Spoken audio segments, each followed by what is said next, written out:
I think every kid on earth has heard these words from a parent. Were you born in a barn? Close the door. I'm Danny Lipford with tips for today's homeowner. Stay tuned and I'll share a simple way to keep the outdoors outside where it belongs right after this.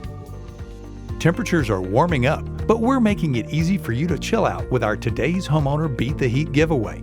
Enter now for your chance to win an Arctic Cove misting kit, the perfect solution to keeping things cool this summer, whether you're working around the house or lounging by the pool. The prize pack also includes some Stay Cool Today's Homeowner gear, perfect for your next barbecue or trip to the beach. Enter today at todayshomeowner.com/giveaway.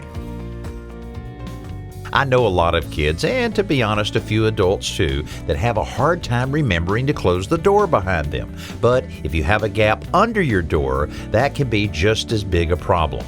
Doors that don't seal properly at the bottom will let in the summer heat as well as dust, pollen, insects, and rodents. Did you know a mouse can get into your home through a gap less than a half-inch wide? A simple door seal is very simple to install, especially if they are self-adhesive. They seal the gap between the door and the threshold. And as a bonus, by sealing the gap, they also conserve energy. Best of all, they won't break the bank, since most of them only cost around $5. I'm Danny Lipford with tips for today's homeowner.